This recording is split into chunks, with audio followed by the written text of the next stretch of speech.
Assalamualaikum warahmatullahi wabarakatuh.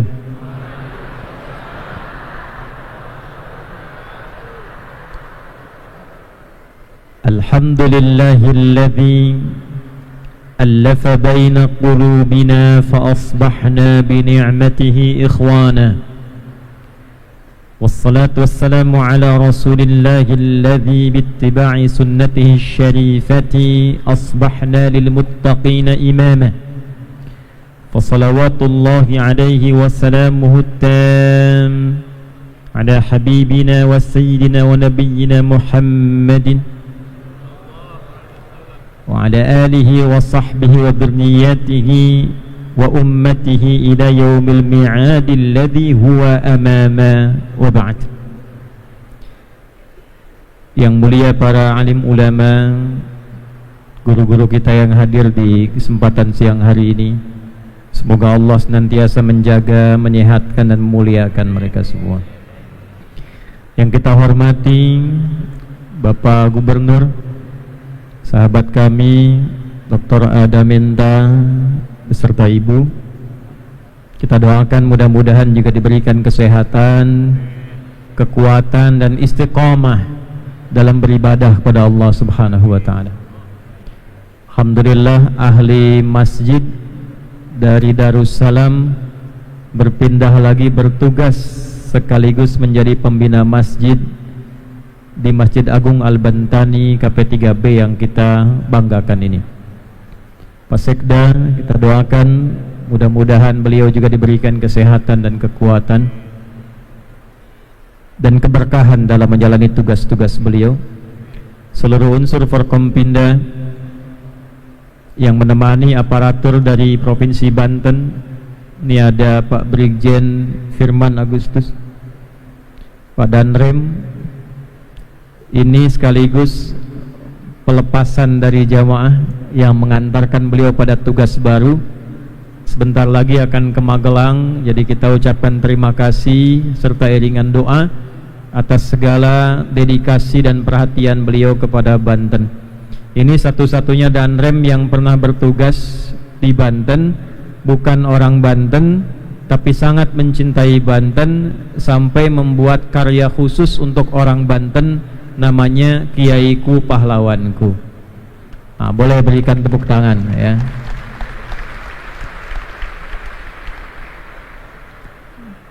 Ada Dan Lanal ini ya, Komandan Landasan Angkatan Laut, Kolonel Arifin Rahman ya, Arif Rahman. Mudah-mudahan beliau disehatkan juga, diberikan kekuatan untuk mengawal laut-laut yang ada di selimuti Banten. Amin.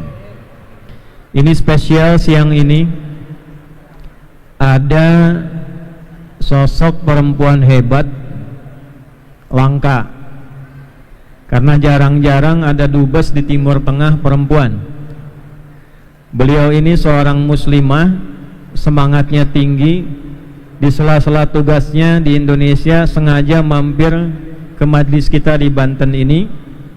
Dubes luar biasa dan berkuasa penuh Indonesia untuk Kuwait, Ibu Lena, silakan berdiri, Bu Dubes. Nah, boleh berikan tepuk tangan ya. Sekaligus beliau membawa kabar baik. Jadi langsung tadi saya sedikit agak tembak karena beliau membawa kabar beasiswa pendidikan di Kuwait. Saya akan minta kuota khusus untuk Banten ya Bu ya. Amin ya Allah. Nanti kita akan minta orang Banten insya Allah bisa belajar di Kuwait. Amin ya. Tapi pulang harus bahasa Arab, jangan pulang bahasa Pandeglang, bahasa Menes, bahasa Serang ya. Pulang-pulang dari Kuwait siraknya masih muncul loh. Apa kabar semuanya, sehat? Alhamdulillah. Baik. Yang pertama, sebelum kita mulai pengajian kita siang ini, kita ingin antarkan dulu Pak Gubernur. Ini beliau saya tahu padat. Tadi sudah rapat paripurna, tetap ingin mempersamai acara, tapi 3:30 mesti ada di Jakarta. Kita doakan kalau nanti di pertengahan beliau pamit, insya Allah lancar, kegiatan Amin. lancar dan Amin. kembali ke Banten untuk Amin. memimpin Banten dengan baik. Pak Gub nanti senyamannya saja ya. Baik, sampai selesai nggak apa-apa. Bapak Ibu sekalian, Isra Mi'raj kita bagi 5 pembahasan ini dalam waktu yang cukup singkat dan padat. Dan kelimanya insya Allah jarang dibahas dalam pengajian Isra Mi'raj. Saya akan mulai dengan informasi sejarah dulu. Isra Mi'raj didahului oleh peristiwa sejarah yang membawa hikmah yang sangat dalam. Justru dengan hikmah dan peristiwa itulah Isra Mi'raj terjadi. Jadi kalau tidak ada peristiwa-peristiwa ini yang mengantarkan Nabi pada satu keadaan di satu tempat, yang langsung turun undangan melalui malaikat Jibril, yang diawali dengan rentetan peristiwa-peristiwa ini. Ada 3 peristiwa penting yang berlangsung di tahun 11 sampai 12 kenabian dan kerasulan Nabi Muhammad SAW. Setahun sebelum beliau hijrah ke Madinah Al-Munawwarah di tahun 621 Masehi. Hijriahnya belum ada karena belum hijrah. Kejadian pertama, Bapak Ibu sekalian, dakwah Nabi Muhammad SAW yang membawa satu misi perbaikan. Yang kedua, membawa nilai-nilai pengetahuan. Yang ketiga, membawa nilai-nilai kemajuan. Dihafalkan 3 ini ya. 1, ada misi yang membawa perbaikan. Jadi Nabi membawa tugas. Dalam tugasnya apapun yang disampaikan di tempat manapun, beliau dipimpin, dipandu oleh Allah, diberikan wahyu untuk melakukan perbaikan di lingkungan masyarakat di tempat manapun beliau berdakwah.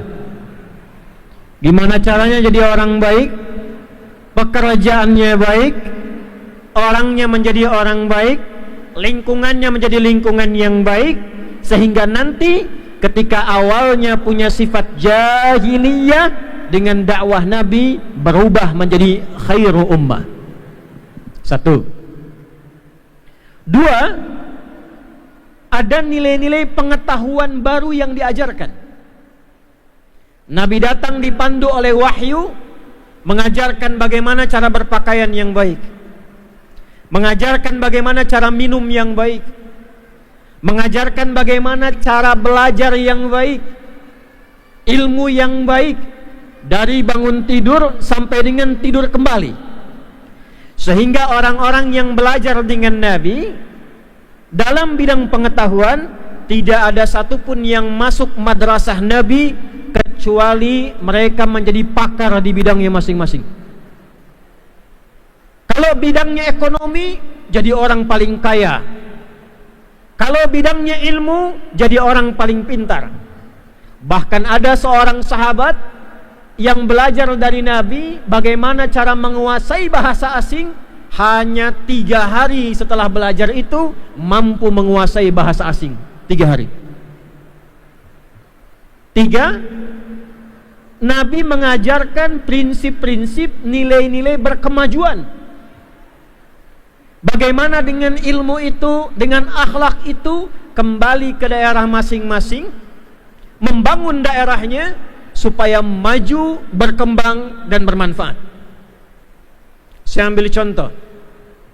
Nabi hijrah dari Makkah kemana? Yathrib. Seingat ya. Nabi hijrah dari Makkah kemana? Yathrib. Madinah belum ada. Madinah itu belum ada. Hijrahnya Nabi dari Makkah ke Yathrib dulu. Itu bukan Madinah sekarang. Tempatnya terbelakang, kumuh. Memang kebunnya subur, daerahnya maju, tapi tempatnya terbelakang. Maju tuh pertaniannya, lahannya subur, tapi konfliknya banyak, pasarnya rusak, kriminalnya tinggi. Nabi datang hanya butuh 2 tahun mempersaudarakan masyarakatnya, memperbaiki pasarnya, mengajarkan pengetahuan baru, membimbing akhlak. 2 tahun tempat yang terbelakang berubah menjadi tempat yang maju, pasar yang bagus, orangnya jadi baik, sehingga berubah menjadi suasana kota yang memberikan aura kebaikan. Dalam bahasa Arab, kota yang membawa sinar dan aura kebaikan disebut dengan Al-Madinah Al-Munawwarah. Kapan Yathrib berubah menjadi Al-Madinah? Ketika datang Nabi SAW. Maka yang pertama, bila kita ingin belajar tentang Isra Mi'raj, bila kita ingin mengambil hikmah Isra Mi'raj, pengetahuan sejarah menjadi penting. Kalau ingin menjadi orang yang sukses, diisrakan oleh Allah, karirnya terangkat, Mi'raj itu naik terangkat, karirnya terangkat, diisrakan dengan baik, bisa menjelajahi tempat-tempat di bumi. Anda di posisi manapun, ASN atau masyarakat, mahasiswa, pegang 3 prinsip ini. Kalau Anda ditugaskan, maka berusahalah yang pertama, di dalam tugas itu selalu berusaha menampilkan yang terbaik untuk perbaikan-perbaikan di tempat tugas Anda. 1. Jarang dibahas. Biasanya kan Isra Mi'raj bahas tentang sholat, naik ke langit, langit pertama ketemu Nabi Adam, kedua Nabi Isa, dengan Nabi Yahya, ketiga Nabi siapa? Yusuf alaihissalam, keempat Nabi Idris alaihissalam, kelima Nabi Harun, keenam Nabi Musa, ketujuh ada Nabi Ibrahim lagi sendaran di Baitul Ma'mur. Gitu kan? Nanti lihat-lihat ke surga sebentar, nengokin neraka sekilas, terima perintah sholat, bolak-balik 5 waktu, turun lagi ke bumi. Hadis riwayat Muslim, nomor hadis 164, tambah Al-Bukhari nomor hadis 3207. Gitu kan? Halo? Tapi dasar mau ke situ jarang dibahas. Kalau Anda ingin dapat spirit Isra, ingin dapat anugerah Mi'raj, nanti di akhir dibahas, maka yang pertama, jadi apapun, tugas apapun, usahakan memberikan yang terbaik untuk memperbaiki semua hal di tempat kita ditugaskan. Paham? Ibu, misal Bu, siapa yang jadi ibu rumah tangga angkat tangan? Oh, semua ya. Pulang dari sini, bawa spirit Isra Mi'raj, jadilah ibu yang baik, jadi istri yang baik. Bagaimana memperbaiki kondisi rumah tangga supaya Allah ridha? Anak bisa sholat, pendidikannya bagus, pakaiannya bagus, makannya halal. Begitu ibu bawa spirit ini ke rumah, dilakukan ibadah karena Allah, maka lihat perubahan yang terjadi. Cek seminggu kemudian apa yang terjadi. 1. Anda yang tugas di kantor, di bidang apa? Protokoler, di dinas, kantor-kantor tertentu, setiap ditempatkan, alhamdulillah, tunaikan pekerjaan sebaik mungkin, lakukan perbaikan yang kurang-kurang, niatkan karena Allah, nanti lihat apa yang terjadi. Isra bisa diberangkatkan ke tempat-tempat lain yang lebih bagus, Mi'raj karirnya dinaikkan pada tempat yang Allah ridhai. Jangan amin dulu, belum selesai nih. Ini pengantar dulu nih, ini jarang dibahas. Yang kedua, ternyata ketika Nabi melakukan dakwah ini, perbaikan, pengetahuan, jangan malas belajar, baca, Iqra, lakukan kajian-kajian, analisis, mencoba memajukan. Ternyata jalan Nabi pun yang menjadi orang paling takwa, dijamin surga, gelarnya Habib Allah, kekasih Allah, surganya ditetapkan sebelum beliau wafat, manusia paling takwa yang paling dicintai, ternyata dalam tugasnya tidak semudah dengan predikat takwanya. Di depan Nabi ada Abu Jahal, di depan Nabi ada Abu Lahab. Setiap mau menunaikan tugas, baru keluar dari rumah, hoax sudah bertebaran. Jadi hoax itu sudah ada di zaman Nabi. Pimpinan hoaxnya namanya Abu Jahal. Jadi kalau ada orang sekarang ada yang ikutan bikin hoax, patut diduga nasabnya tersambung ke Abu Jahal itu. Nabi keluar itu sudah ada hoax. Hati-hati ada penipu lewat tuh. Hati-hati ada tukang sihir lewat. Hati-hati ada dukun lewat. Tidak berhenti dengan hinaan, tidak berhenti dengan fitnah. Nabi jalan terus, gangguan menggunakan fisik. Sedang sholat, ruku, ditaruh kotoran di atas punggungnya. Sedang jalan, lewat pulang, jalan diatur-atur supaya Nabi kecelakaan. Amr bin Hisham, Adi bin Al-Mughirah, Abu Jahal, Abu Lahab, dan kawan-kawan lainnya ternyata menjadi tantangan yang dihadapi Nabi dalam mewujudkan dakwah dengan 3 visinya ini. Apa pelajarannya? Pelan-pelan lihat sini. Ternyata kalau Anda ingin jadi orang sukses, ingin berhasil dalam tugas, ingin menjadi orang dengan tingkat yang tinggi dalam kedudukan, fitrahnya harus siap mengatasi ujian dan tantangan. Nabi diuji, orang paling soleh diuji, orang paling dekat dengan Allah punya masalah, orang terjamin surga menghadapi masalah, orang paling baik akhlaknya punya masalah, dihadapi dengan tegar, dengan qanaah, dengan baik. Anda, saya, kita, Nabi bukan. Surga belum jelas. Tidak ada ayat turun menjamin surga tentang kita. Belum disebut orang paling baik di muka bumi. Tiba-tiba bekerja tidak ingin ada masalah, itu mustahil. ASN angkat tangan. ASN mana? Nah, turun. Siapa yang mau jadi ASN yang sukses? Yang berhasil? Nah, Isra Mi'raj mengajarkan sukses itu pasangannya masalah. Jadi kalau orang ingin sukses pasti berhadapan dengan masalah. Itu dulu. Bapak kan ke kantor menyelesaikan masalah, disebutnya pekerjaan. Kalau bapak ingin bekerja, tidak ada pekerjaannya, kan nggak mungkin kerja, Pak. Di dalam pekerjaan ada masalah. Jadi kalau orang ingin sukses, orang ingin bahagia, maka yang pertama harus ditanamkan pada jiwanya, yakinkan dalam hatinya, semua pekerjaan, semua ujian yang saya hadapi bisa diselesaikan.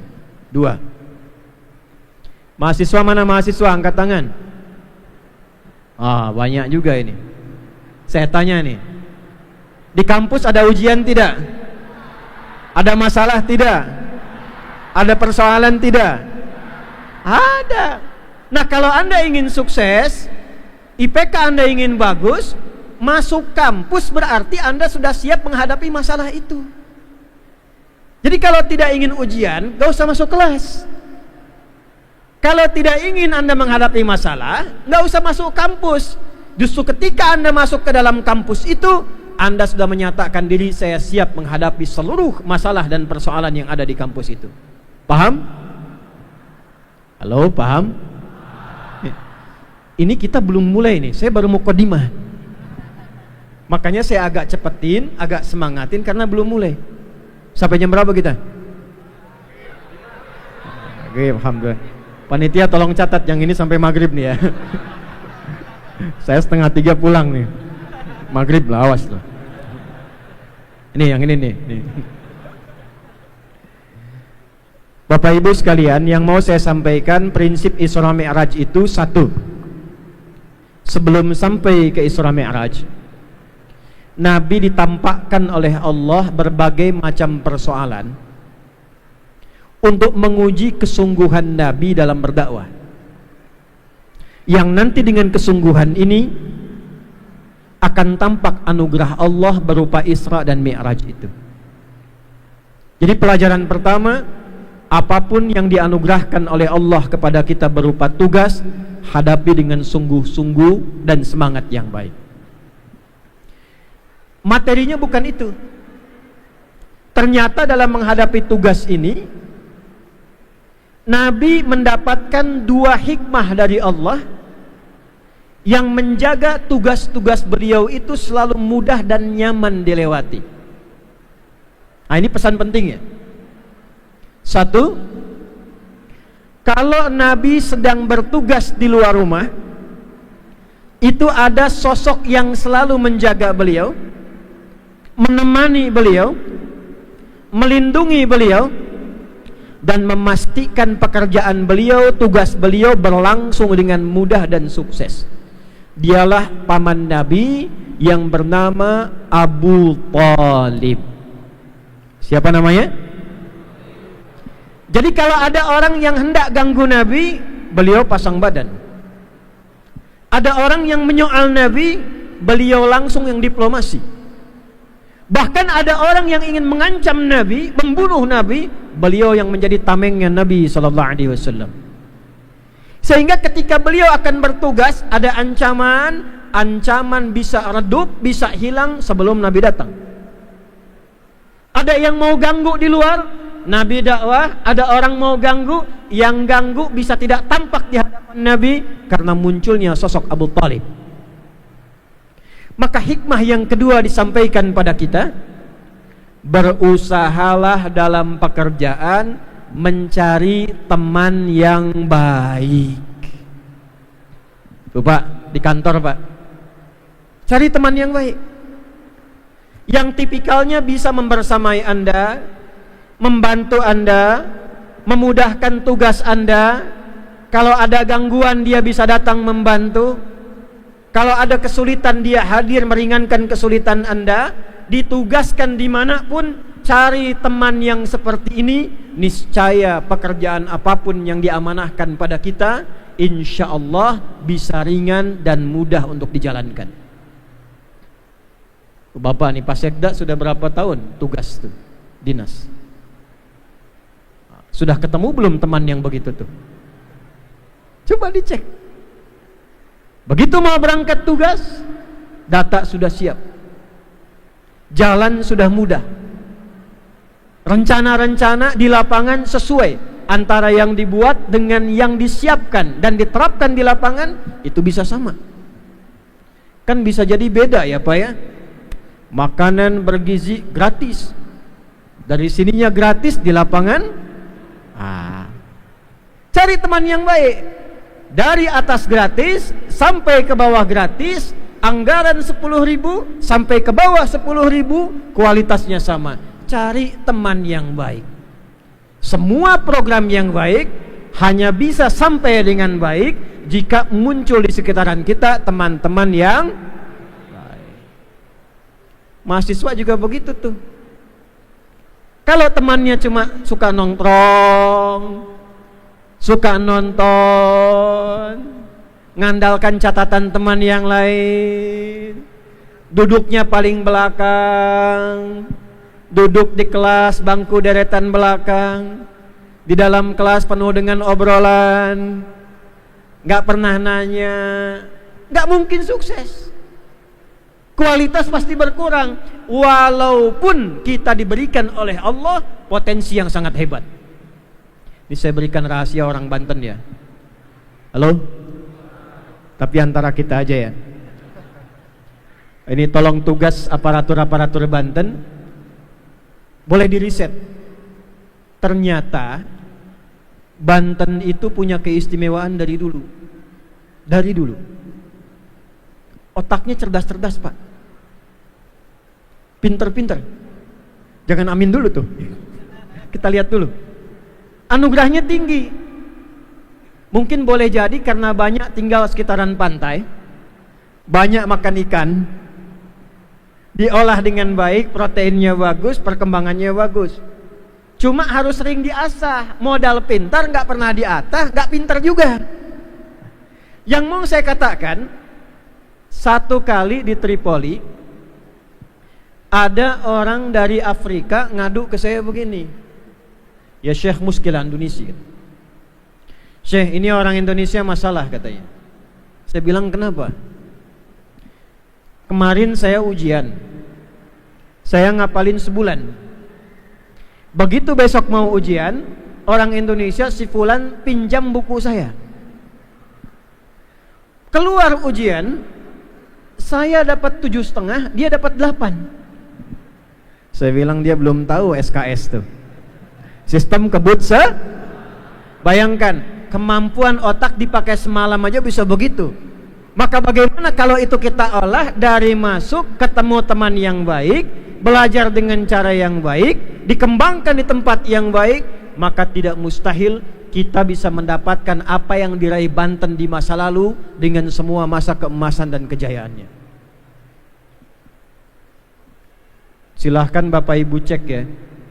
Saya pernah ke Belanda, ke Delft. Delft itu markasnya VOC yang pernah mendiami Nusantara, menghambat keberadaan kita. Itu konsorsium gabungan saham-saham di Eropa, jadi perusahaan namanya VOC. Pak, Ibu, kantornya VOC itu tidak seluas garis ini nih, mihrab depan, otak, tapi gudangnya lebih besar dibandingkan Masjid Al-Bantani ini. Kantornya kecil segini, gudangnya besar seberangnya, tempatnya di Delft. Saya pernah duduki 15 menit kurang lebih. Jadi VOC menduduki kita, kita duduki lagi 15 menit itu. Yang mau saya katakan, ketika saya mampir ke universitas di Delft, tempatnya orang-orang hebat di masa itu belajar, ternyata dari Indonesia sekarang, dari Nusantara dulu, hanya ada satu orang yang pernah belajar di Delft, di kampus paling elit di Belanda, bahkan di Eropa, yang sampai sekarang ukiran patungnya masih ada di situ, menandakan satu-satunya orang yang pernah belajar di sana sampai gelar doktor. Orang itu berasal dari Tanara di Banten, namanya Hussein Joyodiningrat, orang Banten. Di masa-masa itu koin kita sampai ke Inggris. Di masa-masa dulu kejayaan kita luar biasa. Kenapa? Karena prinsip Isra Mi'rajnya dipakai, perbaikannya ada, kemajuannya ada, ilmunya berkembang, dan prinsip dasarnya semua sultan yang pernah bertugas di daerah Banten ini menempatkan orang-orang terbaik bersama teman-teman yang baik. Satu. Dua, saya agak cepat ya, karena ini mukadimah kedua. Kalau di luar ada orang baik, di dalam pun ada sosok yang baik. Jadi kalau Nabi pulang tugas di luar itu capek, nyampe ke rumah, baru dibukakan pintu, karena ketemunya orang yang baik, teman yang baik, maka capeknya bisa hilang, pusingnya bisa hilang, penatnya bisa hilang, yang ada ketenangan baru, semangat baru, dengan wajah kegembiraan yang baru. Saya kasih contoh nih, Al-Bukhari. Kalau Anda buka tema pertama Bad'ul Wahyi, hadis nomor 1 dan 2 dari sahabat Jabir bin Abdullah, digambarkan Nabi sedang naik ke atas Jabal Nur, masuk ke Gua Hira, wahyu belum turun. Setelah periode Iqra, waktunya siang begini, Nabi putuskan pulang dulu ke rumah. Begitu turun dari Bukit Cahaya, tiba-tiba ada orang manggil begini, Muhammad, Muhammad. Beliau nengok ke depan tidak ada, ke belakang kosong, kanan kiri tidak ada sosok. Begitu nengok ke atas, kata beliau, ada sosok besar, jubahnya putih, kayak makhluk yang duduk, manggil-manggil, Muhammad, Muhammad, Muhammad. Contoh, Pak Sekda keluar dari masjid. Pak Sekda sudah, Padan Rem lah. Padan Rem siang-siang keluar dari Masjid Al-Bantani, Sepi. Tiba-tiba ada yang manggil, badan rem. Hei. Nengok kanan kosong, kiri kosong, belakang kosong, depan gak ada orang, badan rem. Nengok ke atas, Pak, masih pakai seragam begini nih. Tiba-tiba jubah putih, rambut agak panjang, badan besar, kayak duduk, manggil, badan rem. Respon Bapak bagaimana?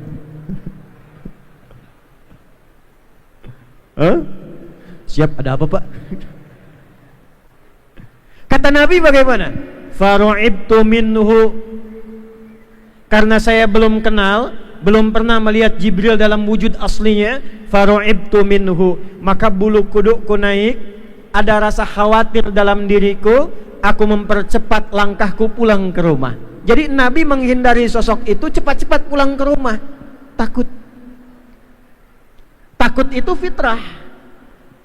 Yang salah takut berbuat baik, yang salah takut pada kebenaran. Tapi takut itu bagian dari fitrah kemanusiaan, untuk menunjukkan senabi-nabinya, serasul-rasulnya, jangan sampai ada pengkultusan karena beliau pun seorang tapi manusia-manusianya, manusia yang paling istimewa dengan tugas yang paling istimewa. Sampai depan rumah, dibuka pintu. Ternyata yang buka pintu itu sosok yang paling memberikan keistimewaan dan ketenangan pada diri beliau. Begitu pintunya dibuka, baru lihat wajah istrinya, Sayyidah Khadijah radhiyallahu taala anha, itu setengah gelisahnya hilang. Bu, suami tugas ke rumah sedang gelisah, sedang bawa masalah. Lihat wajah istri, setengah masalah hilang. Tuh, bayang nggak? Suami ibu di kantor ada masalah, di jalan kena masalah, buka pintu lihat ibu, kira-kira gimana? Tambah masalah. Jadi di luar ada yang bantu pamannya Abu Talib, datang ke rumah ada yang menenangkan, namanya Sayyidah Khadijah. Jadi sesulit apapun masalah di luar, datang ke rumah, Nabi katakan, zammiluni, zammiluni, selimuti aku, selimuti aku.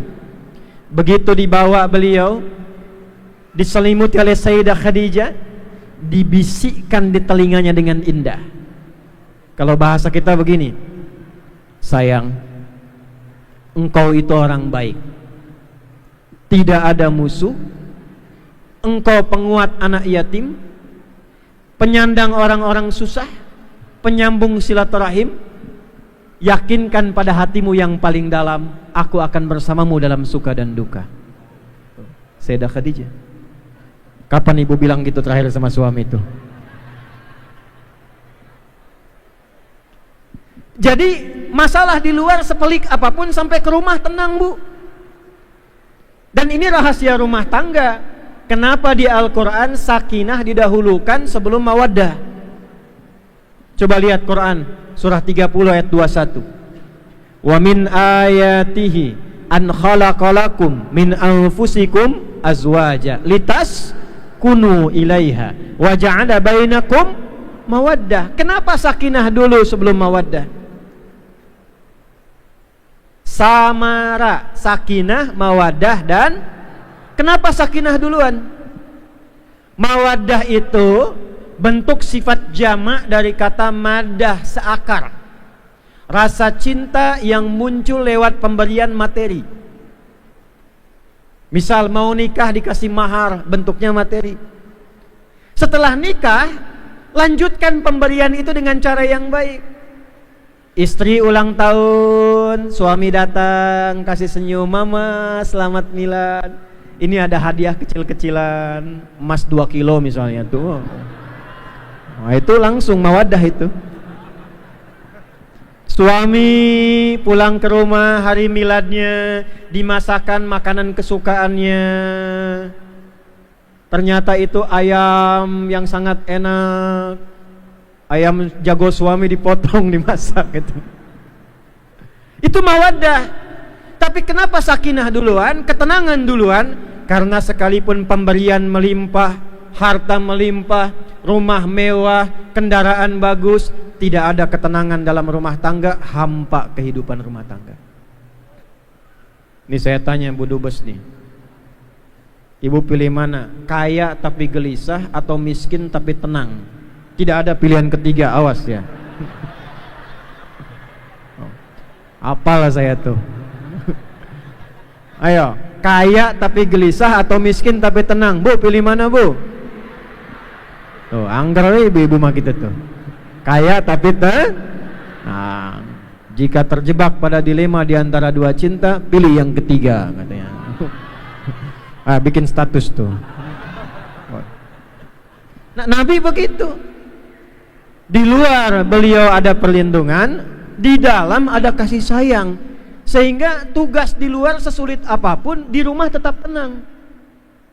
Presiden kita dulu Pak Habibie, tugasnya luar biasa, tapi kalau ke rumah selalu tenang. Ternyata ada Ibu Ainun yang selalu menenangkan di sampingnya. Sehingga sulit lupa. Didahului oleh istri, selalu menyempatkan, datang, disebut nama. Demikianlah kehidupan yang nyaman. Tapi ternyata maaf, saya cepat, di tahun yang sama 621 Masehi, setahun sebelum hijrah ke kota Yathrib, usia Nabi SAW 52 tahun. Di tahun yang sama, beda bulan sedikit, meninggallah paman Nabi Abu Talib, dan meninggal pula istri Nabi tercinta Sayyidah Khadijah radhiyallahu taala anha di waktu yang sama, Pak. Bu. Jadi yang biasanya Nabi keluar berdakwah, tugas, ada yang nemani, ada yang jaga, sekarang yang jaga tidak ada. Abu Jahal merasa bebas, Abu Lahab merasa bebas.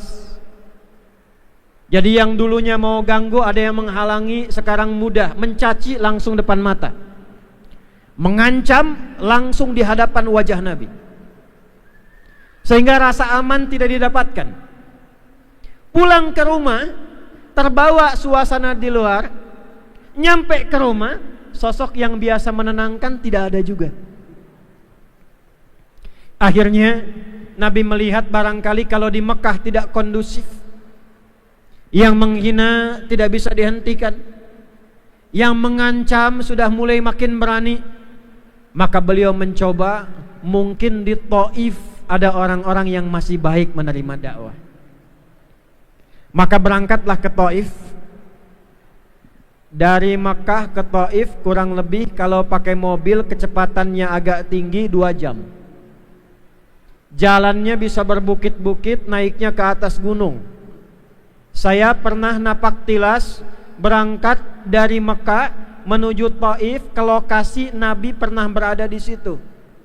Itu medannya luar biasa sulit, jalannya tidak mudah, mendaki bukitnya juga terpalnya luar biasa, terjalnya juga rumit. Di setiap tingkatan kadang-kadang hewannya itu juga tidak bersahabat. Anda naik ke atas bukit Taif, Anda lemparkan apel satu, seketika rombongan Son Goku naik ke atas tuh. Monyet naik ke atas. Itu kalau nggak dikasih ngejar Anda, Pak. Bukan mau nanya kemana wae. Dia nyari itu, ada tas dia ambil. Jadi kebayang kalau yang sekarang masa kini demikian adanya, bagaimana di masa lalu? Masa kan cuma 5. 3 kita hadapi, kita ambil hikmahnya, kita terapkan, yang 2 abaikan. 3 itu masa lalu, masa kini, masa depan. Yang 2 masa iya dan masa gitu. Itu abaikan. Ayo bikin status tuh. Rekam. Ke Taif. Saya tanya, bis sudah ada belum waktu itu? Motor ada, sepeda ada. Jadi pilihannya apa yang dilakukan Nabi? Jalan kaki. Didampingi anak angkat beliau pada masa itu, anak adopsinya, Zaid bin Harithah. Berangkat, nyampe di Taif, ternyata hoax lebih dulu sampai ke Taif sebelum Nabi datang. betapa canggihnya hoax zaman jahiliyah. Instagram belum ada, Google belum ada, Facebook belum ada, YouTube apalagi. Jadi Nabi belum nyampe, hoaxnya sudah tiba. Padahal medianya nggak seperti sekarang. Tasrifnya masih sama. Doroba yadribu dorban, jalasa yajlisu jalsan wajil satan. Sekarang kan sudah beda. Fasbakayu Facebooku Facebookan, taktakayu taktiku tiktokan, Instagrama Instagrimu Instagraman, tabaya tubu YouTubean. Sekarang bikin status nyampe di tempat lain. Zaman dulu belum ada tulisan itu, sudah nyampe ke tempatnya. Nabi belum datang, orang Taif itu sudah masuk informasi keliru, datang hoax, sampai ke tempat mereka akan tiba seorang pemecah belah, akan datang seorang perusuh, akan datang seorang penipu, akan datang provokator. Nyampe duluan sebelum sosoknya tiba. Jadi kalau ada orang bangga sekarang bikin hoax dengan media sosial, dia kalah jauh oleh orang jahiliyah. Sebelum orangnya tiba, hoaxnya sudah sampai tanpa media yang kita kenal dengan sekarang. Makanya disebut jahiliyah, pakar dari segala bidang keburukan dan kriminal. Pakar. Gak usah saingan, gak akan lulus. Nih saya tanya nih, awas nih. Tapi kalau ada ngaku aja, mumpung ada padan rem, padan lanel tuh, ya. Di Banten ada yang mabuk nggak? Ayo ngaku sih. Nggak ada ya, alhamdulillah. Kalau ada yang mabuk, jahiliyah itu, yang pemula, yang prematur, itu mabuknya 5 kali dalam sehari. Pemula. Begal, ada begal di sini, begal? Tidak ada ya. Tapi ada begal, di Banten ada. Hah? Di Indonesia masih ditemukan begal. 1, 2 di jahiliyah, kalau ada begal nggak tanggung, sekampung begal semua. Betul. Ada kampung dulu namanya Gifar. Gifar itu terkenal kampung begal. Pemimpinnya namanya Jundub bin Junadah. Kalau lewat situ tidak setor, barang habis. Gifar. Orang yang dari Gifar disebut Al-Ghifari. Tuh yang namanya Al-Ghifari itu berarti kampung begal itu. Dulu sebelum masuk Islam, begitu Jundub pimpinannya masuk Islam, membawa Islam ke Ghifar, itu sekampung berubah dari ahli begal, berubah menjadi orang Islam yang baik. Ada yang jadi ustadz, jadi kiai, ahli hadis, sampai mereka bangga dengan nama kampungnya. Maka diviralkanlah dengan nama kampung itu, dihilangkan nama aslinya. Jundub bin Junadah, tidak terkenal.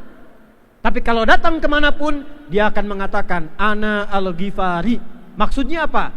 Sayalah dari Ghifar. Islam merubah kampung saya yang tadinya banyak berandal, sekarang banyak orang soleh yang bahkan jadi kiai dan ustad-ustad. Jadi akhirnya nama Al-Ghifari nama kebanggaan. Tinggal tambah i di ujungnya saja. Al-i itu daerah. Kita punya ulama besar Syekh Nawawi dari Banten. Syekh Nawawi Al-Bantani. Ada Syekh Ahmad Khatib dari Minangkabau. Syekh Ahmad Khatib Al-Minangkabawi. Syekh Abdul Somad dari Palembang. Syekh Abdul Somad Al-Palembangi. Yang dulu, bukan yang UAS. Ada mufti kita di Timur Tengah. Anda dari mana? Oh, saya dari Cipocok. Asep, boleh. Ke Mekah, perkenalkan. Ana Asep Al-Cipocoki As-Serangi Al-Bantani. Al-Tetanggai bi Syekh Nawawi Al-Bantani. Nabi ke Taif. Begitu nyampe Taif, alih-alih diterima, ternyata beliau dilempar. Ada yang lempar dengan kata-kata. Yang paling sadis begini, awas ada orang gila, awas ada orang gila. Jadi anak-anak langsung bawa batu dilempar. Nabi terkena, berdarah bagian tubuh beliau. Zaid langsung pasang tameng, Zaid juga berdarah. Maka dibimbinglah kemudian untuk beristirahat. Ayo kita menepi dulu. Istirahat di bawah naungan satu pohon. dalam satu kebun, sampai sekarang tempatnya masih ada. Kalau ke Taif, naik seberangnya ada masjid, naik satu menara, di depannya persis itu ada satu tempat yang Nabi pernah dipersekusi di sana. Maksud saya begini, Anda ditugaskan dimanapun, pasti akan menemui tantangan-tantangan. Nah, ibu ini dari Indonesia ke Kuwait, bukan berarti nggak ada masalah. Pasti banyak masalah. Anda yang tugas di Banten, mungkin nggak semuanya orang Banten. Begitu ditugaskan, boleh jadi saat awal tugas masalahnya datang. Belum Anda datang, hoaxnya sudah bertebaran. Hati-hati nih, padan rem nih katanya. Wah, muncul, bisa jadi. Dan lanal hati-hati, bisa jadi. Awasek danu ayo namah kieu. Nah, padahal bertugas aja belum, Pak. Bisa jadi. Awas tuh Pak Gunawan, PJ Bupati Lebak, spesialis PJ. Kalau datang nanti kita bisa berubah. Nah, bisa. Orangnya belum datang, informasinya sudah sampai. Bisa terjadi? Mungkin terjadi? Jangankan Anda, saya aja yang kiai, saya yang ustadz kena juga. Belum pengajian sudah ada level bid'ah. Pengajian siapa? Ustadz Adi, bid'ah tuh. Nah. Padahal nyampe aja belum. Kata Nabi, akan datang satu masa saat ilmu mulai dicabut. Dicabutnya ilmu bukan dicabut biasa. Innallaha la yaqbidul ilma intiza'an yantazi'uhu minal ibad. Kalau Allah mengambil ilmu, tidak langsung diambil ilmunya. Walakin yantazi'uhu biqabdil ulama. Tapi diambil dengan ulamanya, satu-satu meninggal. Awas jagain ya, kiai-kiai kita, tokoh-tokoh kita di Banten, karena Banten tuh pakunya Indonesia. Hati-hati, goyang sedikit goyang Indonesia ini. Jaga, mesti kompak kita. Jangan sampai ada isu-isu memecah belah kita, khususnya di Banten. Kalau goyang dikit, goyang nasional itu. Maka jaga ulamanya. Tapi kalau satu-satu meninggal, kata Nabi, hati-hati. Biqabdil ulama hatta idza lam yabqa alimun. Riwayat lain, lam yubqi alima. Sampai kalau sudah tipis pakarnya, tipis ulama benarnya, ittakhadan nasu ru'usan juhala. Akan muncul orang-orang tidak jelas, latar belakangnya nggak pernah ngaji, nggak jelas pesantrennya di mana, belajar agamanya di mana, tiba-tiba bisa jadi ustadz, jadi kiai, memberikan fatwa. Anehnya ada pengikutnya. Tuh, anehnya begitu. Nabi dulu mengatakan la nabiyya ba'di, tidak akan ada nabi setelah saya. La-nya itu nafi sekaligus menunjukkan ikhbar. Nanti akan ada orang ngaku-ngaku nabi setelah saya. Kalau ada yang ngaku langsung bilang la, tidak ada nabi setelah saya. Jadi kalau ada yang ngaku nabi, jangan kaget. Itu pembuktian dari kebenaran sabda nabi. Artinya nabi benar, akan ada yang ngaku, jangan kaget. Yang bikin kaget itu setiap ada yang ngaku ada pengikutnya. Tuh. Followers. Tuh. Dulu IM ngaku nabi, mantan pelatih bulu tangkis. Ditangkap sama polisi kita, kenapa ngaku nabi? Saya ke Bogor dapat wahyu, Pak, katanya. Bayang tuh. Orang ke Bogor dapat talas, dia wahyu tuh. Ada ekstrim dikit ngaku malaikat. Udah meninggal, LE dulu. Minta sama gubernur Jakarta yang tempo dulu untuk memfasilitasi Monas mendaratkan malaikat Jibril. Nah, kebayang tuh. Ada pengikutnya. Tangkap sama polisi, dihukum 6 tahun tuh.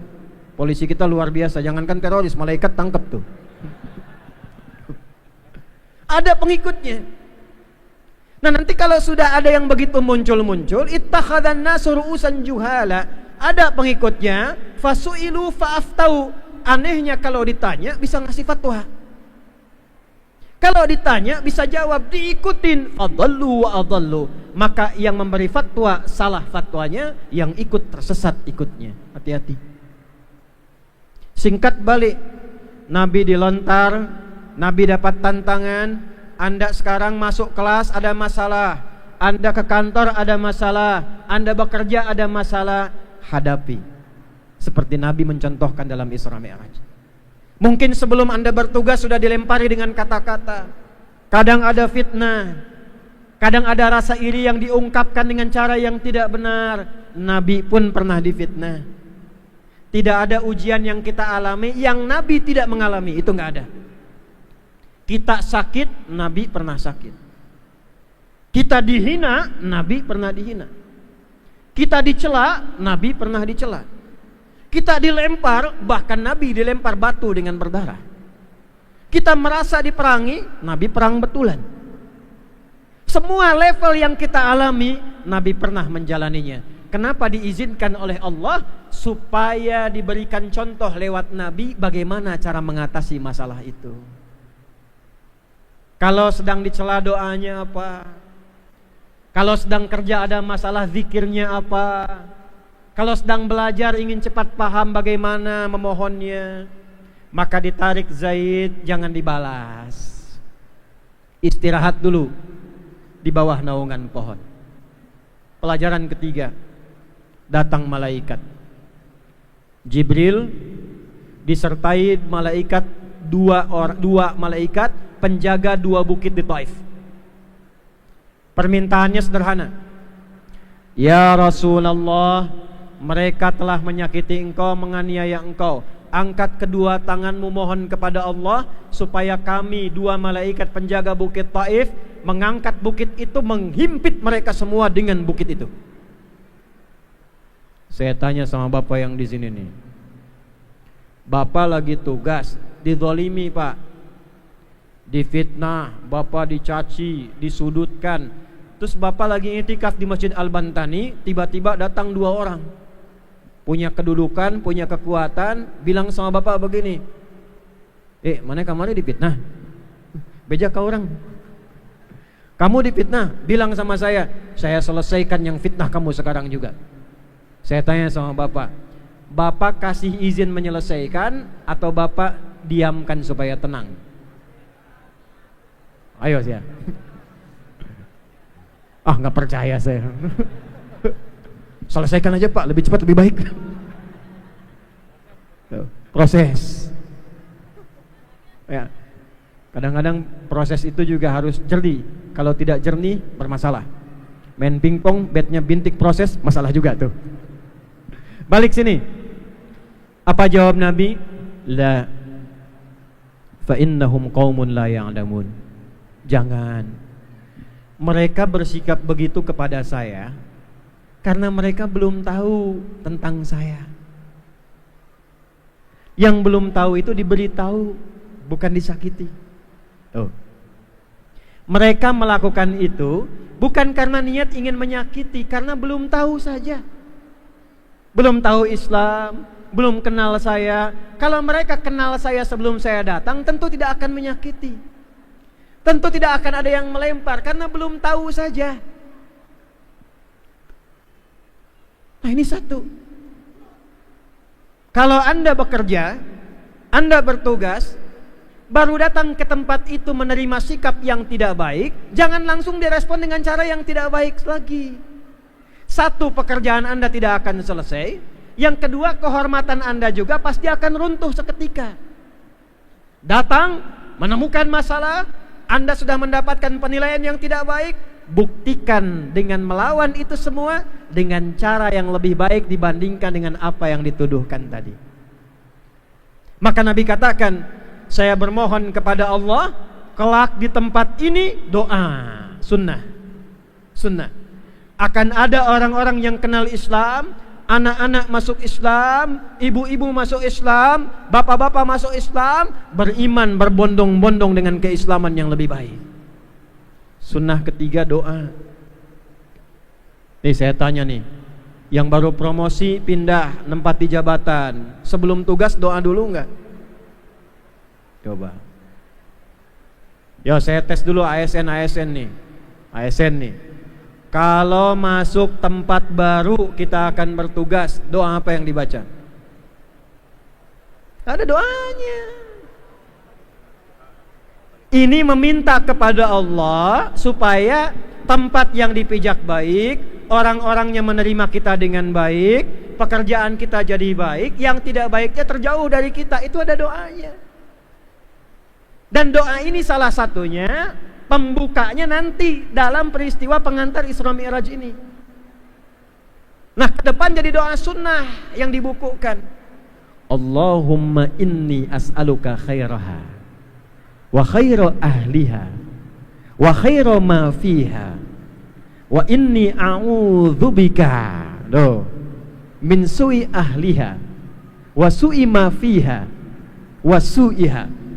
Ya Allah, saya meminta kepadamu agar tempat tugas saya yang baru, di tempat saya bekerja, tempatnya baik. Satu, orang-orangnya baik, perilakunya baik. Aku berlindung kepadamu jika di tempat ini ada yang kurang baik.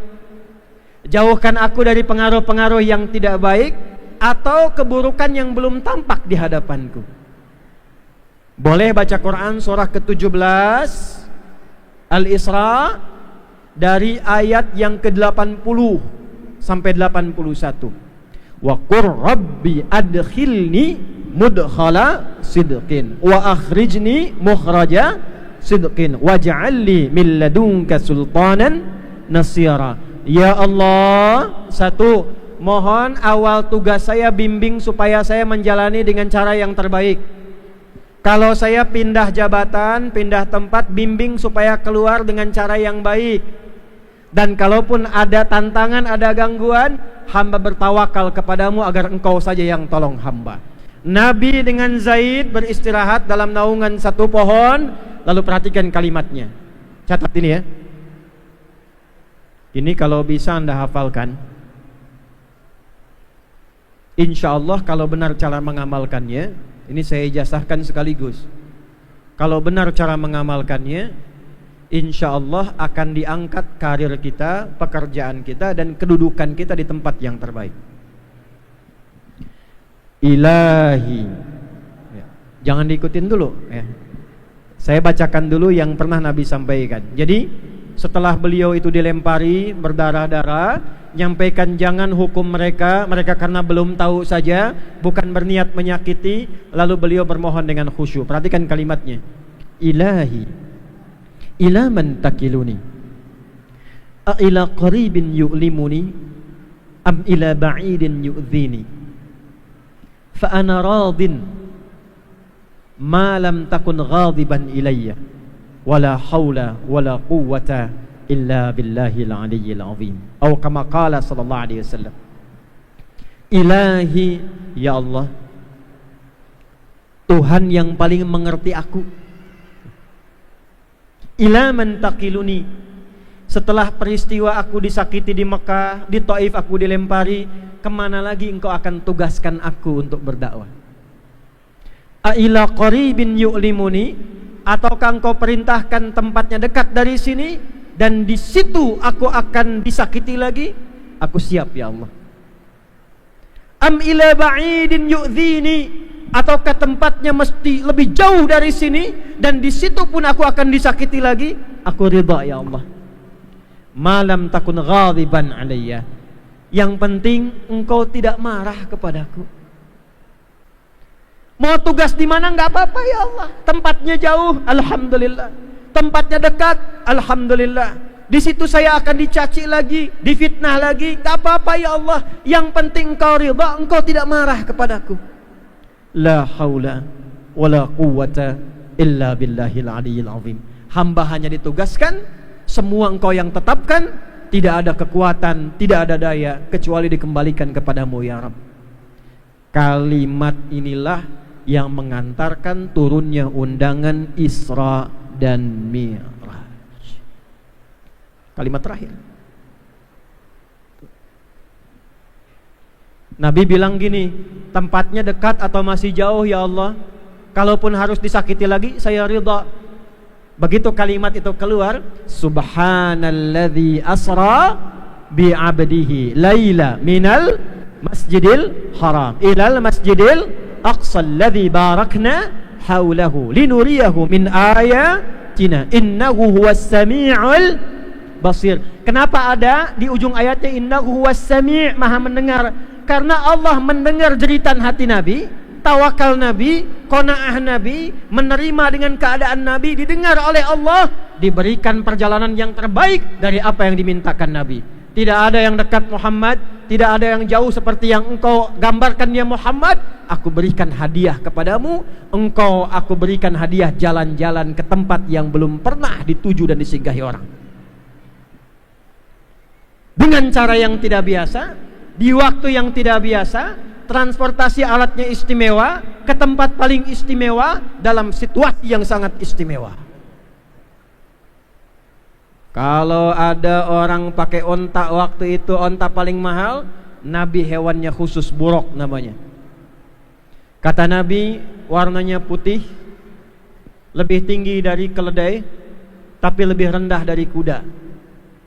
Itu kalau begitu lihat cerita langsung tiba. Dijalankan di semua tempat yang pernah disinggahi kafilah, Nabi lihat dari atas. Ini suku A sedang di sini, kabilah B sedang di sini. Ini yang kehilangan unta merah, ini yang sedang minum. Ditampakkan dari atas kelihatan. Ya, salat di belakang Nabi diimami oleh Nabi Muhammad SAW yang tidak pernah terjadi sebelumnya selama 12 tahun bertugas sebagai Nabi dan Rasul. Justru dengan dilempar, dengan dicela, dengan difitnah, dengan dilempar batu, dengan beliau berkata, kemanapun disakiti nggak apa-apa ya Allah, supaya engkau ridha. Yang penting kau jangan marah. Diperjalankan ke tempat yang lebih hebat yang tidak pernah dilalui oleh siapapun pada masa itu. Semua berdiri di belakang Nabi sholat. Apa selesai sampai situ? Tidak. Diangkat beliau. Di hadis Muslim, di Al-Bukhari, malaikat ditugaskan dibelah dulu dadanya Nabi Muhammad, diambil hatinya, dicuci dengan air zam-zam. Ada yang mau umrah? Bukan saya kasih hadiah, maksudnya ada yang mau berangkat umrah enggak bulan ini? Ada. Kalaupun enggak ada umrah tapi ada zam-zam, ini saya doakan, saya ijazahkan doanya. Ini dari hadis Muslim,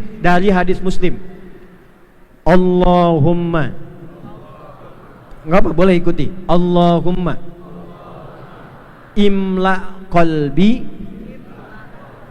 imanan wa hikmatan.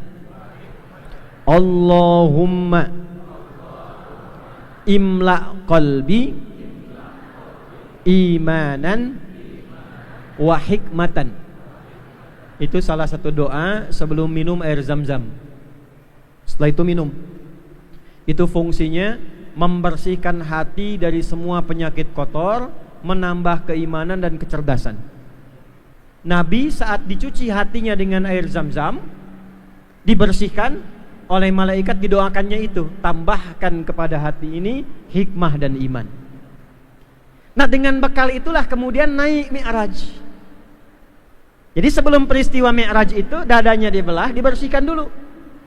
Diangkatlah kemudian statusnya oleh Allah, dinaikkan. Selama ini para nabi bertugas di bumi, belum tahu alam langit bagaimana. Maka dinaikkan Nabi Muhammad, satu-satunya nabi dan rasul yang ditampakkan oleh Allah kekuasaan di semua alam langit dan bumi. Bumi sudah tampak, dinaikkan ke langit. Langit pertama, kedua, ketiga, tembus yang ketujuh sampai Sidratul Muntaha, di puncak karir tertinggi. Jadi kalau bahasa kitanya begini, Isra perjalanan. Ini yang tugas-tugas sekarang kan bisa jadi nggak di Banten saja, diperjalankan bisa misalnya ke Sulawesi, bisa ke Kalimantan, kayak Budubes ke luar negeri, bisa. Itu Isra. Tapi bagaimana cara mendapatkan Isra yang baik? Tugas di tempat yang baik, sukses tugasnya, melihat tempat-tempat yang indah, pemandangan yang bagus. Salah satunya profesionalah dalam bertugas. Jangan banyak mengeluh. Ditugaskan di bidang apa, jangan mengeluh, tunaikan sampai selesai. Ini baru ditempatkan udah protes. Kenapa saya di sini ya? Iya ya. Kamu ada akses enggak? Ordal tuh. Ya? Nikmati dulu, dikasih tugas, berikan yang terbaik. Kalau ada masalah, selesaikan, tawakal sama Allah. Nah, itulah sikap yang mengangkat derajat kita lebih tinggi. Kalau hatinya bersih, imanan. Visinya bagus, orangnya pintar, ingin memberikan yang terbaik, ngajinya banyak, memajukan daerah, itulah hikmatan. Orang-orang yang hatinya bersih, programnya bagus, visinya bagus, membawa kemajuan, kesejahteraan, mi'raj, diangkatlah derajatnya oleh Allah seperti Nabi pernah ditunjukkan oleh Allah Subhanahu wa taala. Walaupun enggak sama posisinya dengan Nabi, tapi maknanya serupa. Maksudnya sama-sama diangkat dengan derajat tinggi sesuai dengan porsinya masing-masing. Ini ngaji begini jarang dibahas. Jadi sebelum naik ke langit, sebelum banyak cerita, ini dulu yang kita pelajari, sehingga pulang keluar dari pengajian kita tahu dan jelas apa yang mau dilakukan. Kerjanya semangat, lakukan perbaikan.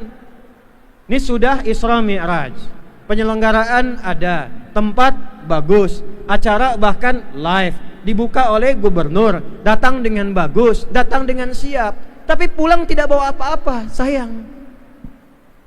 Hidayah Allah sudah diberikan, kiainya ustadznya namanya Hidayat juga, kan? Kalau dengan semua itu belum mampu membuat kita berubah, dengan cara apa lagi merubah Banten jadi lebih baik? Pulang semua, berubah jadi lebih baik. Istri pulang jadi lebih baik, anak-anak sekolahkan yang bagus, doakan yang baik, suami cari yang halal, teman-teman di tetangga jadi tetangga yang baik. Gabung dengan baik seperti masa-masa dulu kita dapatkan. Punya kebun bisa berbagi hasilnya. Tetangga sakit 5 bukit kita kenal. Dulu saya kecil, tetangga 3 bukit meninggal tuh masih tahu itu. Kalau tanya sampai ke Lewi Damar tuh Pak Gun tuh, ya. Di mana nu pupus teh itu paling ditu katanya caket sepuntung rokok. Sebukit belum nyampe. Paling mana? Paling ditu ya caket sepuntung rokok. Udah 5 bukit saya baru sadar rupanya rokoknya nggak dibakar-bakar tuh. Sepuntung rokok, ini nggak habis-habis gitu. Dulu masih begitu kita. Khataman ngaji, nyembelih ayam, bagi. Nah, itulah Islam begitu. Sekarang agak kehilangan kita yang seperti itu. Padahal hadisnya kita punya. Siapa yang masak makanan, baunya sampai ke tetangga, maka bagilah tetangga itu walaupun hafal ibu kuahnya tuh. Tapi cara bacanya tidak begitu. Walaupun cuman masak kuah saja bagi supaya tidak salah paham. Saya baru ngerti hadis itu ketika saya menemukan bumbu-bumbu kemasan sekarang. Bumbu rendang, bumbu sop, bumbunya mungkin yang dimasak singkong, bumbunya rendang, dimasak nyampe ke tetangga dikira masak rendang, padahal bagi tetangga supaya tidak salah paham. Jadi bukan Anda masak opor ayam, Bu, kuahnya dibagi tetangga, ayamnya ibu makan. Tetangga tanya ke ibu, nah mung kuahna wungkul Bu, mundah hadis Nabi. Awas tuh. Datang walaupun tetangga kita non muslim. Tuh. Hadisnya kan tidak menyebutkan dia muslim atau bukan. Antarkan ke rumahnya ketuk. Pagi, Pak Haji tuh. Gara-gara Anda pakai peci haji padahal belum haji disebut Pak Haji. Ada apa? Ini ada berbagi sedikit, ada ayam. Bapak baik sekali bilang ini bukan baik, Islam yang mengajarkan saya berbagi seperti ini. Dia kenal Islam. Besok dia kembalikan panci sudah bisa assalamualaikum. Assalamualaikum Pak Haji. Mau mengembalikan panci sekaligus nanya kira-kira hari ini Islam mengajarkan lagi enggak berbuat baik. Apa-apa. Tuh coba. Punya kebun, awas musim rambutan nih sebentar lagi. Ya, udah masuk ya. Kalau rambutan di tempat Anda, karena di Banten masih banyak kebun pohon, kebunnya keluar wilayah Anda, itu hakun mustarak, hak bersama milik orang yang lewat. Jangan marah. Tapi biasanya orang Banten masih sopan, Bu Haji, punten. Nah. Dan gak ada yang merah rambutan di Banten itu. Ya, baru kuning udah habis. Nyambung ke pekarangan tetangga, sebelum dia minta datangi. Assalamualaikum Bu, salam Pak. Ini ada pohon rambutan. Iya, saya tahu punya Bapak kan. Betul, pohonnya punya saya. Tapi buah yang kebagian Ibu punya Ibu. Jangan tunggu Ibu minta. Jangan sampai kebagian sampahnya nggak menikmati buahnya. Aturan dari mana itu? Islam mengajarkan kita berbagi. Alhamdulillah. Tapi tolong catat, itu tumbuhan saja, hewan tidak berlaku. Penting saya sampaikan, takutnya ayam andalan Pak Sekda main ke tetangga, belum paham hukum ini, dikira sama dengan pohon rambutan. Dia sembelih itu ayamnya. Punten dah Pak Sekda. Ya. Paham sampai sini? Jadi spirit yang pertama Isra Mi'raj mengajarkan kepada kita, satu, tidak ada hidup yang tidak ada masalah. Semua hidup yang kita alami pasti akan berhadapan dengan persoalan. Masalah itu diciptakan oleh Allah bukan ingin membuat hidup kita bermasalah, bukan.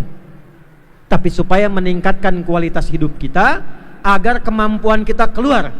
Sebab kalau tidak ada masalah, kemampuan hebat yang ada dalam diri kita itu tidak bisa dikeluarkan dengan baik. Ya. Sabar lawannya apa? Marah. Kenapa Allah ciptakan marah? Bukan ingin membuat manusia pemarah, bukan. Supaya sabar muncul.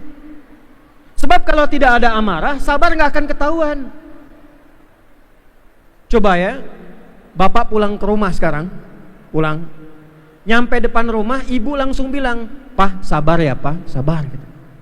Nggak ada hujan, nggak ada angin, nggak ada apa-apa. Ibu bilang, "Sabar ya Pak." Itu pasti suami bilang gini, "Mama sehat." Jadi ketika suami marah, dititipkan amarah pada suami, bukan ingin menjadikan suami pemarah, Bu. Tapi supaya meningkatkan kesabaran pada diri ibu, sehingga mampu mengatasi persoalan di depan yang kita belum tahu lebih tinggi kadarnya dari masalah yang kita hadapi sekarang. Jadi yakin, kalau sedang menghadapi masalah, rumus yang kedua, tidak ada persoalan yang tidak bisa kita selesaikan. La yukallifullahu nafsan illa usaha. Yakin bisa. 3, ini penting. Cari teman yang baik di luar rumah termasuk di dalam rumah. Yang sedang kuliah, cari teman yang baik. Yang sedang bekerja, cari teman di kantor yang terbaik. Yang belum nikah, siap-siap cari yang baik. Ini para orang tua saya nasihatin ya. Kalau cari menantu, usahakan mungkin di era sekarang cari yang dekat dengan Quran. Cari yang dekat dengan Kalau sudah dekat dengan Quran, insya Allah Quran aja disayang, apalagi anak ibu. Quran aja disayang, apalagi anak bapak dan ibu sekalian. Dulu ada kiai punya anak cantik. Saya dengar ceritanya, ada teman bercanda saja. Yang tertarik 3 orang. Kiainya pintar di tesnya Quran. Datang, "Kamu siapa nak?" "Saya Torik Pak," katanya. "Baca surat At-Torik." Baca lancar gitu. Yang kedua datang lagi, "Kalau adik siapa?" "Saya Anas Pak," katanya. Baca surat An-Nas. Yang ketiga belum ditanya udah pucet misalnya. "Kalau adik siapa?" "Saya Imron Pak, cuman panggilan sehari-hari Kulhu." Rupanya dia punya visi yang sangat jauh ke depan ya. 4, ridha dengan takdir Allah. Ditugaskan dimanapun, ada keadaan apapun, ridha dan selesaikan. Yang kelima, kalau ingin Isra dan Mi'rajnya sempurna, maka oleh-oleh yang dibawa oleh Nabi dalam peristiwa Isra Mi'raj, itulah bekal Isra Mi'raj yang sesungguhnya, yaitu salat. Apa itu? Jadi Nabi melewati peristiwa tadi, dipersekusi, dihina, dilempar, difitnah, dilempar pakai batu, jalan ke Palestina, sholat di situ, naik langit pertama, kedua, ketiga, ketujuh, Sidratul Muntaha. Puncaknya melewati ini semua untuk apa? Untuk umatnya. Supaya bawa oleh-oleh, umatnya mengamalkan oleh-oleh itu, berubahlah jadi orang yang baik, dengan takdir yang baik, dan mudah mengatasi semua persoalan kehidupan. Jadi kalau oleh-oleh ini kita lakukan dalam kegiatan keseharian kita, yang sulit-sulit dihilangkan oleh Allah.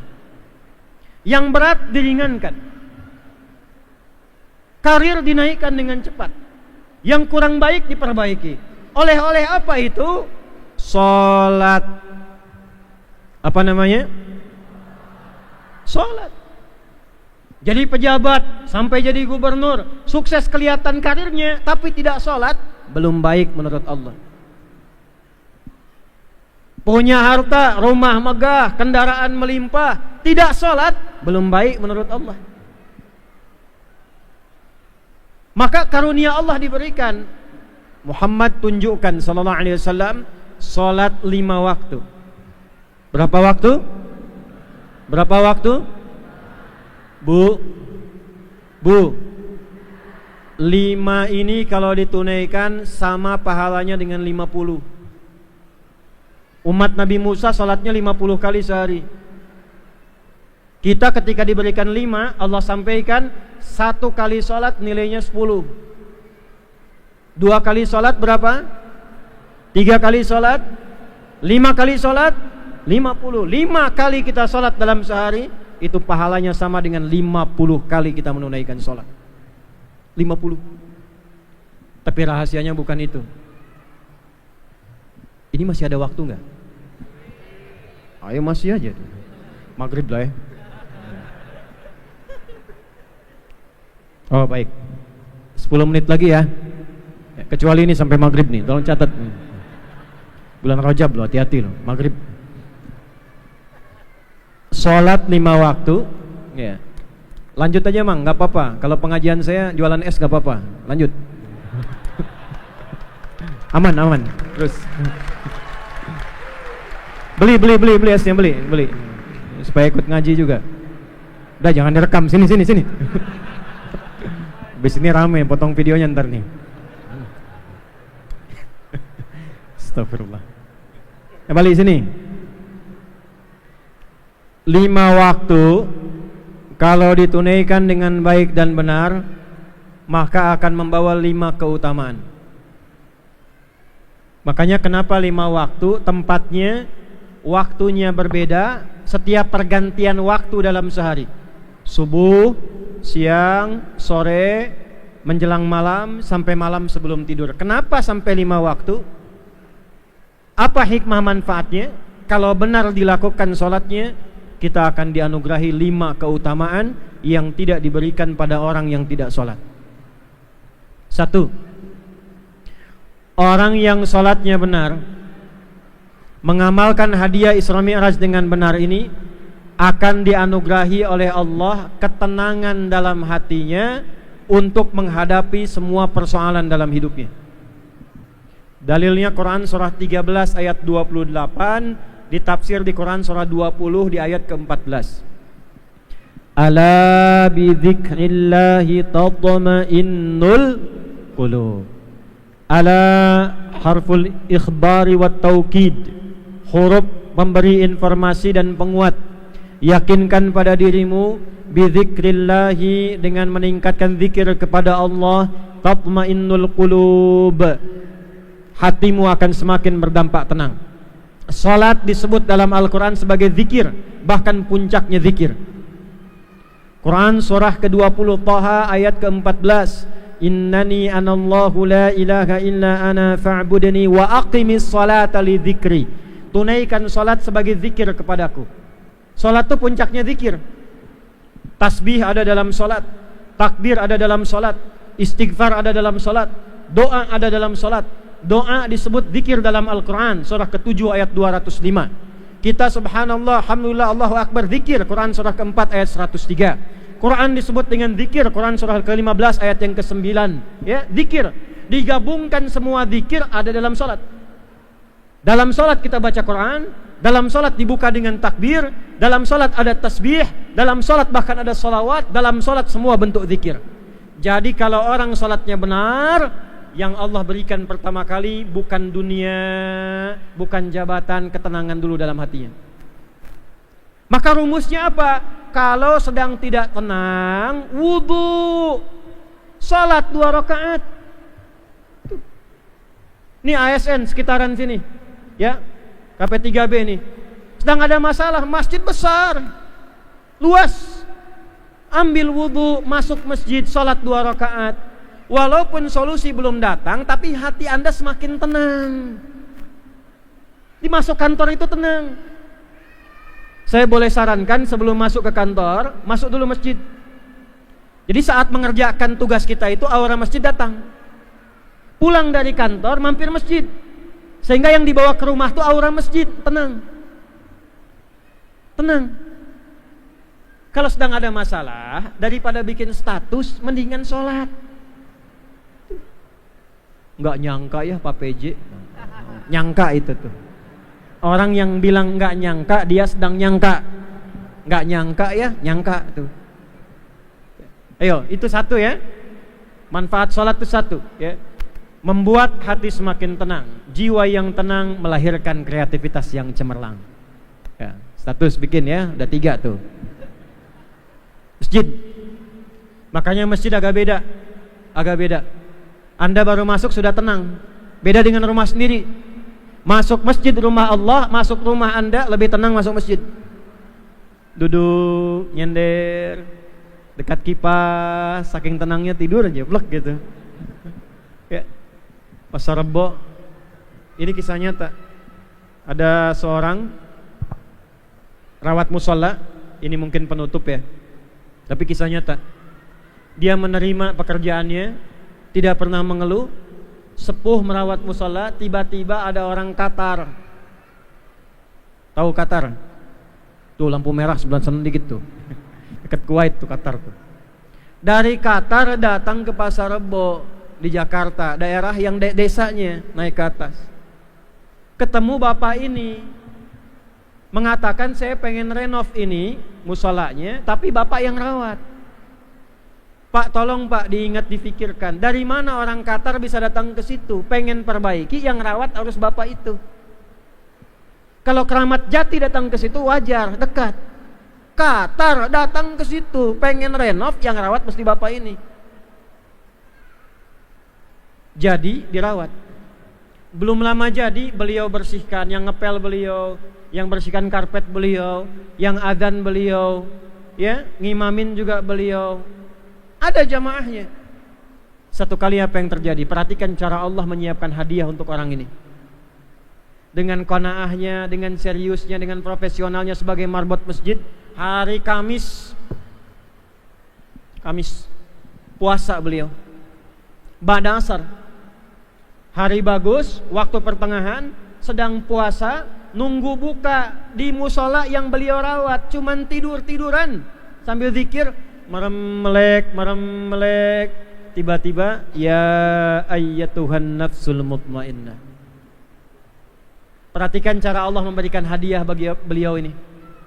Di musola yang beliau rawat, mengantarkan meninggalnya diperbaiki dulu. Di hari Kamis sedang puasa, saat amal ditampakkan, nunggu waktu buka, meninggalnya cuma enak di dalam masjid, dalam musola cuma merem melek meninggal. Hati-hati belakang tuh yang merem melek tuh. Tenang ya, 1. Makanya jaga sholat. Yang 4 lagi lebih dahsyat. 1 berikan ketenangan, 2, 3 sampai 4 itu luar biasa. Ada kaitan dengan harta, ada kaitan dengan karir, ada kaitan dengan kebahagiaan, ada kaitan dengan jawaban doa dari Allah. Ada 1 sholat yang kalau dikerjakan dengan benar, Anda minta apa saja, walaupun mustahil menurut manusia, tapi menurut Allah Anda membutuhkannya, itu akan dikabulkan. Apa yang 4 ini? Itu nanti kita bahas kalau saya kesini lagi. Insya Allah ya. Nah, cuma tolong jaga sholat, jangan tinggalkan sholat ya. Sholat yang benar, sholat yang baik. Mudah-mudahan nanti dengan kebaikan itu, insya Allah kita akan dimuliakan oleh Allah Subhanahu wa ta'ala.